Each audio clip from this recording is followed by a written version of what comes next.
राधे राधे दोस्तों, आप सभी का स्वागत है हमारे YouTube चैनल A1 मोटिवेशन में।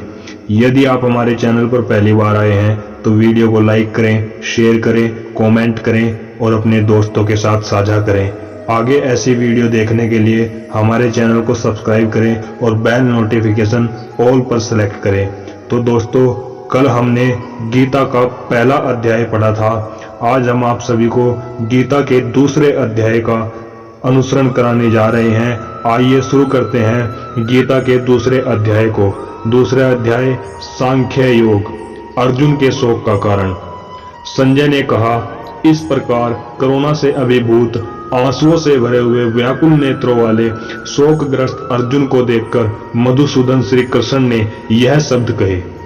श्री भगवान ने कहा, हे अर्जुन, इस विपरीत स्थिति पर तेरे मन में यह अज्ञान कैसे उत्पन्न हुआ? न तो इसका जीवन के मूल्यों को जानने वाले मनुष्यों द्वारा आचरण किया गया है और न ही इससे स्वर्ग की ओर न ही यश की प्राप्ति होती है। इसलिए हे अर्जुन, तू नपुंसकता को प्राप्त मत हो, यह तुझे शोभा नहीं देता। हे शत्रुओं के दमन करता, हृदय की तुच्छ दुर्बलता को त्याग कर युद्ध के लिए खड़ा हो। अर्जुन ने कहा, हे मधुसूदन, हे शत्रुहंता, मैं युद्ध भूमि में किस प्रकार भीष्म पितामह और द्रोणाचार्य जैसे पूजनीय व्यक्तियों पर बाण कैसे चलाऊंगा? ऐसे महापुरुषों को जो कि मेरे गुरु हैं, इन्हें मारकर जीने की अपेक्षा मैं इस संसार में भिक्षा मांगकर खाना श्रेष्ठ कर समझता हूँ, क्योंकि गुरुजनों को मारकर भी तो इस संसार में खून से सने हुए सुख रूप भोग ही तो भोगने को मिलेंगे। हम यह भी नहीं जानते कि हमारे लिए युद्ध करना श्रेष्ठ है या युद्ध न करना, और यह भी नहीं जानते कि हम जीतेंगे या वो ही जीतेंगे। धृतराष्ट्र के पुत्रों का वध करके हम जीना भी नहीं चाहते, फिर भी वे हमारे सामने युद्ध भूमि में खड़े हैं। कृपण और दुर्बल स्वभाव के कारण अपने कर्तव्य के विषय में मोहित हुआ मैं आपसे पूछता हूँ कि वह साधना जो मेरे लिए श्रेयस्कर हो, उसे निश्चित करके कहिए। अब मैं आपका शिष्य हूँ और आपके शरणागत हूँ, कृपया मुझे उपदेश दीजिए। मुझे ऐसा कोई साधन नहीं दिखता जो मेरी इंद्रियों के सुखाने वाले शोक को दूर कर सके। स्वर्ग में धन धान्य संपन्न देवताओं के सर्वोच्च इंद्र पद और पृथ्वी पर निसंकटक राज्य को प्राप्त करके भी मैं उस उपाय को नहीं देखता हूं। संजय ने कहा, हे राजन, निंद्रा को जीतने वाला अर्जुन ने इंद्रियों के स्वामी श्री कृष्ण से कहा, हे गोविंद, मैं युद्ध नहीं करूंगा, और चुप हो गया। हे भरतवंशी, इस समय दोनों सेनाओं के बीच शोकग्रस्त अर्जुन से इंद्रियों के स्वामी श्री कृष्ण ने हंसते हुए ये शब्द कहे।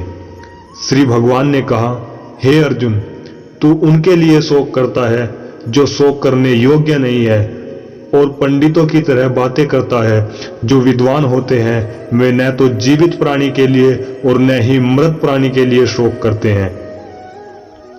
ऐसा कभी नहीं हुआ कि मैं किसी भी समय में नहीं था, या तू नहीं था, अथवा ये समस्त राजा नहीं थे, और न ऐसा ही होगा कि भविष्य में हम सब नहीं रहेंगे। जिस प्रकार जीवात्मा इस शरीर में बाल अवस्था में, युवा अवस्था और वृद्ध अवस्था को निरंतर अग्रसर होता रहता है, उसी प्रकार जीवात्मा इस शरीर की मृत्यु होने पर दूसरे शरीर में चला जाता है।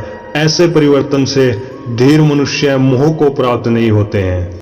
हे कुंती पुत्र, सुख दुख को देने वाले विषयों के अक्षणिक संयोग तो केवल इंद्रिय बोध से उत्पन्न होने वाले सर्दी तथा गर्मी की ऋतुओं के समान आने जाने वाले हैं। इसलिए हे भरतवंशी, तू अविचल भाव से उनको सहन करने का प्रयत्न कर। हे पुरुष श्रेष्ठ, जो मनुष्य दुख तथा सुख में कभी विचलित नहीं होता है, दोनों परिस्थितियों में समभाव रखता है, ऐसा धीर पुरुष निश्चित रूप से मुक्ति के योग्य होता है। तत्वदर्शियों के द्वारा निष्कर्ष निकालकर देखा गया है कि असत वस्तु शरीर का कोई अस्तित्व नहीं होता और सत वस्तु आत्मा में कोई परिवर्तन नहीं होता है। जो सभी शरीरों में व्याप्त है, उस आत्मा को ही तू अविनाशी समझ। इसको नष्ट करने में कोई भी समर्थ नहीं है। इस अविनाशी अमाप नित्य स्वरूप आत्मा के ये सब शरीर नष्ट होने वाले हैं। अतः हे भरतवंशी, तू युद्ध कर। जो इस आत्मा को मारने वाला समझता है तथा जो इसको मरा हुआ समझता है, वे दोनों ही अज्ञानी है, क्योंकि यह आत्मा वास्तव में न तो किसी को मारता है और न किसी द्वारा मारा जाता है। यह आत्मा किसी काल में भी न तो जन्म लेती है और न ही मरती है और न ही जन्म लेगी। यह अजन्मा, नित्य, शाश्वत और पुरातन है। शरीर के मारे जाने पर भी यह नहीं मारी जा सकती है। हे प्रथापुत्र, जो मनुष्य इस आत्मा को अविनाशी, शाश्वत, अजन्मा और अव्यय जानता है, वह मनुष्य किसी को कैसे मार सकता है या किसी के द्वारा कैसे मारा जा सकता है। जिस प्रकार मनुष्य पुराने वस्त्रों को त्याग कर दूसरे नए वस्त्रों को धारण करता है, उसी प्रकार आत्मा पुराने तथा व्यर्थ के शरीरों को त्याग कर नए शरीरों का धारण करती है। यह आत्मा न तो शस्त्र द्वारा काटी जा सकती है, न ही आग के द्वारा जलाई जा सकती है, न जल द्वारा भिगोई जा सकती है और न ही वायु द्वारा सुखाई जा सकती है। यह आत्मा न तो तोड़ा जा सकता है, न ही जलाया जा सकता है, न इसे घुलाया जा सकता है और न ही सुखाया जा सकता है। यह आत्मा शाश्वत, सर्वव्यापी, अविकारी, अस्थिर और सदैव एक सा रहने वाला है।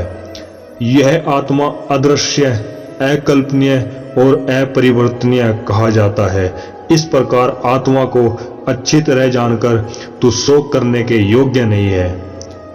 हे महाबाहु, यदि तू इस आत्मा को सदा जन्म लेने वाला तथा सदा मरने वाला मानता है, तो भी तू इस प्रकार शोक करने योग्य नहीं है।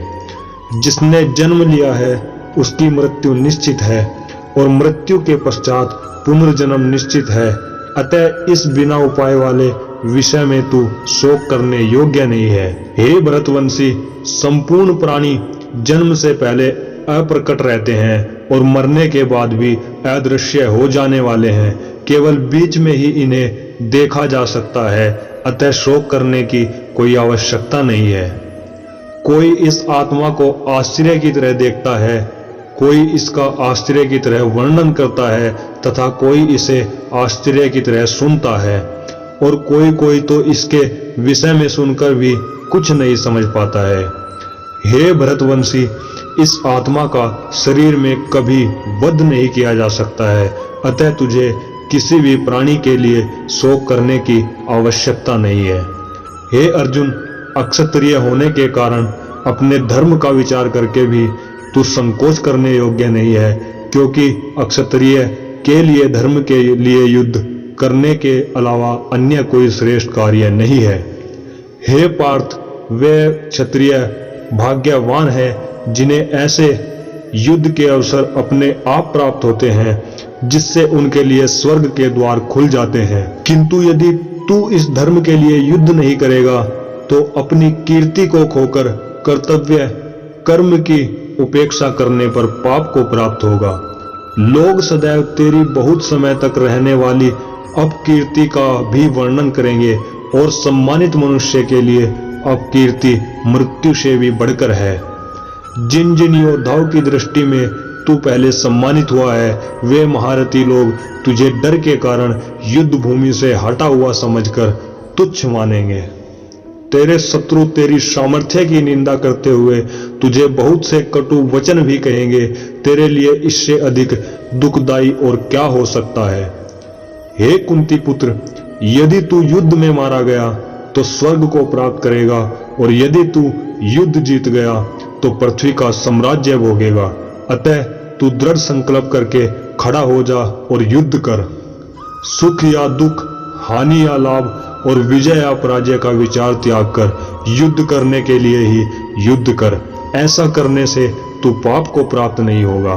हे प्रतापुत्र, यह बुद्धि तेरे लिए ज्ञान योग, सांख्य योग के विषय में कही गई और अब तू इसको निष्काम कर्म योग के विषय में सुन, जिससे तू इस बुद्धि से कर्म करेगा तो तू कर्मों के बंधन से अपने को मुक्त कर सकेगा। इस प्रकार कर्म करने से न तो कोई हानि होती है और न ही फल रूप दोष लगता है, अपितु इस निष्काम कर्म योग की थोड़ी सी भी प्रगति जन्म मृत्यु के महान भय से रक्षा करती है। हे कुरुनंदन, इस निष्काम कर्म योग में दृढ़ प्रतिज्ञ बुद्धि एक ही होती है, किंतु जो दृढ़ प्रतिज्ञ नहीं है उनकी बुद्धि अनंत शाखाओं में विभक्त रहती है। हे प्रथापुत्र, अल्पज्ञानी मनुष्य वेदों के उन अलंकारिक शब्दों के प्रति अत्यधिक आसक्त रहते हैं जो स्वर्ग की प्राप्ति, उत्तम जन्म तथा ऐश्वर्य आदि की प्राप्ति के लिए अनेक सकाम कर्म फल की विविध क्रियाओं का वर्णन करते हैं। इंद्रिय तृप्ति और ऐश्वर्य में जीवन की कामना के कारण वे कहते हैं कि इससे बढ़कर और कुछ नहीं है। जो मनुष्य इंद्रियों के भोग तथा भौतिक ऐश्वर्य के प्रति आसक्त होने से ऐसी वस्तुओं से मोहग्रस्त हो जाते हैं, उन मनुष्यों में भगवान के प्रति दृढ़ संकल्पित बुद्धि नहीं होती है। हे अर्जुन, वेदों में मुख्य रूप से प्रकृति के 3 गुणों का वर्णन हुआ है, इसलिए तू इन तीनों गुणों से ऊपर उठ, हर्ष शोक आदि द्वंद्वों से रहित तथा सुरक्षा की सारी चिंताओं से मुक्त आत्मपरायण बन। सभी तरफ से परिपूर्ण जलाशय के प्राप्त हो जाने पर छोटे जलाशय के प्रति मनुष्य का जितना प्रयोजन रहता है, ब्रह्म को तत्व से जानने वाले ब्राह्मण का समस्त वेदों से उतना ही प्रयोजन रह जाता है। तेरा कर्म करने में ही अधिकार है, उसके फलों में अधिकार नहीं है। इसलिए तू न तो अपने आप को कर्मों के फलों का कारण समझ और कर्म न करने में तेरी आसक्ति भी न हो। हे धनंजय, तू सफलता तथा विफलता में आसक्ति को त्याग कर समभाव में अस्थित हुआ, अपना कर्तव्य समझकर कर्म कर। ऐसी समता ही समतव बुद्धि योग कहलाती है। हे धनंजय, समतव बुद्धि योग के द्वारा समस्त निंदनीय कर्म से दूर रहकर उसी भाव से ऐसी चेतना परमात्मा की शरण ग्रहण कर सकाम कर्म के फलों को चाहने वाले मनुष्य अत्यंत कंजूस होते हैं। समत्व बुद्धि योग के द्वारा मनुष्य इसी जीवन में अपने आप को पुण्य और पाप कर्मों से मुक्त कर लेता है। अतः तू इसी योग में लग जा, क्योंकि इसी योग के द्वारा ही सभी कार्य कुशलता पूर्वक पूर्ण होते हैं। इस समतव बुद्धि योग से ऋषि मुनि तथा भक्त सकाम कर्मों से उत्पन्न होने वाले फलों को त्याग कर जन्म मृत्यु के बंधन से मुक्त होकर परम पद को प्राप्त हो जाते हैं। जिस समय में तेरी बुद्धि मोह रूपी दलदल को भली भांति पार कर जाएगी, उस समय तू सुने हुए और सुनने योग्य सभी भोगों से विरक्ति को प्राप्त हो जाएगा। वैदिक ज्ञान के वचनों को सुनने से विचलित हुई तेरी बुद्धि जब एक निष्ठ और अस्थिर हो जाएगी, तब तू आत्म साक्षात्कार करके उस दिव्य चेतना रूप परमात्मा को प्राप्त हो जाएगा। स्थिर प्रज्ञ पुरुष के लक्षण। अर्जुन ने कहा, हे केशव, अध्यात्म में लीन स्थिर बुद्धि वाले मनुष्य का क्या लक्षण है? वह स्थिर बुद्धि मनुष्य कैसे बोलता है, किस तरह बैठता है और किस प्रकार चलता है? श्री भगवान ने कहा, हे पार्थ, जब मनुष्य मनोरथ से उत्पन्न होने वाली इंद्रिय तृप्ति की सभी प्रकार की कामनाओं परित्याग कर देता है, जब विशुद्ध हुआ उसका मन आत्मा में ही संतोष प्राप्त करता है, तब वह मनुष्य विशुद्ध चेतना में स्थिर प्रज्ञ कहा जाता है। दुखों की प्राप्ति होने पर जिसका मन विचलित नहीं होता, सुखों की प्राप्ति की इच्छा नहीं रखता है, जो आसक्ति भय तथा क्रोध से मुक्त है, ऐसा अस्थिर मन वाला मुनि कहा जाता है। इस संसार में जो मनुष्य न तो शुभ की प्राप्ति से हर्षित होता है और न अशुभ के प्राप्त होने पर द्वेष करता है, ऐसी बुद्धि वाला पूर्ण ज्ञान में अस्थिर होता है। जिस प्रकार कछुआ सब ओर से अपने अंगों को समेट लेता है, ठीक उसी प्रकार जब मनुष्य इंद्रियों को इंद्रिय विषयों से सब प्रकार से खींच लेता है तब वह पूर्ण चेतना में स्थिर होता है। इंद्रियों द्वारा विषयों को ग्रहण न करने वाले मनुष्य के विषय तो मिट जाते हैं परंतु उनमें रहने वाली आसक्ति बनी रहती है। ऐसे अस्थिर बुद्धि वाले मनुष्य की आसक्ति भी परमात्मा का साक्षात्कार करके मिट जाती है। हे अर्जुन, इंद्रियां इतनी प्रबल तथा वेगवान है कि जो मनुष्य इंद्रियों को वश में करने का प्रयत्न करता है उस विवेकी मनुष्य के मन को भी बलपूर्वक हर लेती है। जो मनुष्य इंद्रियों को पूर्णतया वश में रखते हुए अपनी चेतना को मुझ में अस्थिर कर देता है वही मनुष्य स्थिर बुद्धि वाला कहलाता है। इंद्रियों के विषयों का चिंतन करते हुए मनुष्य की उन विषयों में आसक्ति हो जाती है। ऐसी आसक्ति से उन विषयों की कामना उत्पन्न होती है और कामना में विघ्न पड़ने से क्रोध उत्पन्न होता है।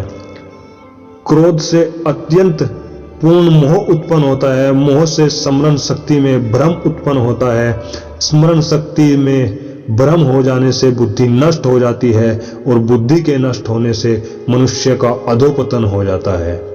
किंतु सभी राग द्वेष से मुक्त रहने वाला मनुष्य अपनी इंद्रियों के संयम द्वारा मन को वश में करके भगवान की पूर्ण कृपा प्राप्त कर सकता है। इस प्रकार भगवान की कृपा प्राप्त होने से संपूर्ण दुखों का अंत हो जाता है। तब उस प्रसन्न चित्त मन वाले मनुष्य की बुद्धि शीघ्र ही एक परमात्मा में पूर्ण रूप से स्थिर हो जाती है। जिस मनुष्य की इंद्रियां वश में नहीं होती है उस मनुष्य की न तो बुद्धि स्थिर होती है न मन स्थिर होता है और न ही शांति प्राप्त होती है। उस शांति रहित मनुष्य को सुख किस प्रकार संभव है। जिस प्रकार पानी पर तैरने वाली नाव को वायु हर लेती है उसी प्रकार विचरण करती हुई इंद्रियों में से किसी एक इंद्रिय पर मन निरंतर लगा रहता है। वह एक इंद्रिय ही उस मनुष्य की बुद्धि को हर लेती है। हे महाबाहु, जिसकी इंद्रियां अपने अपने विषयों से सभी प्रकार से विरक्त होकर उसके वश में रहती है उसी मनुष्य की बुद्धि स्थिर रहती है। जो सभी प्राणियों के लिए रात्रि के समान है वह बुद्धि योग में स्थित मनुष्य के लिए जागने का समय होता है और जो समस्त प्राणियों के लिए जागने का समय होता है वह स्थिर प्रज्ञ मुनि के लिए वह रात्रि के समान होता है। जिस प्रकार अनेकों नदियां सभी ओर से परिपूर्ण दृढ़ प्रतिष्ठा वाले समुद्र में समुद्र को विचलित किए बिना ही समा जाती है उसी प्रकार सभी इच्छाएं स्थित प्रज्ञ मनुष्य में बिना विकार उत्पन्न किए ही समा जाती है। वही मनुष्य परम शांति को प्राप्त होता है न कि इंद्रिय सुख चाहने वाला। जो मनुष्य समस्त भौतिक कामनाओं का परित्याग कर इच्छा रहित ममता रहित और अहंकार रहित रहता है वही परम शांति को प्राप्त कर सकता है। हे पार्थ, यह आध्यात्मिक जीवन ब्रह्म की प्राप्ति का पथ है जिसे प्राप्त करके मनुष्य कभी मोहित नहीं होता है। यदि कोई जीवन के अंतिम समय में भी इस पथ पर स्थिति हो जाता है तब भी वह भगवत प्राप्ति करता है। तो दोस्तों, इस प्रकार उपनिषद, ब्रह्म विद्या तथा योग शास्त्र रूप श्रीमद् भगवत गीता के श्री कृष्ण अर्जुन संवाद में गीता सार योग नाम का दूसरा अध्याय संपूर्ण हुआ। तो बोलो राधे राधे। और दोस्तों, यदि आप हमारे चैनल पर पहली बार आए हैं तो वीडियो को लाइक करें, शेयर करें, कमेंट करें और हमारे चैनल को सब्सक्राइब करें। आगे ऐसी वीडियो देखने के लिए बेल नोटिफिकेशन को भी ऑल पर सेट करें। धन्यवाद। बोलो राधे राधे।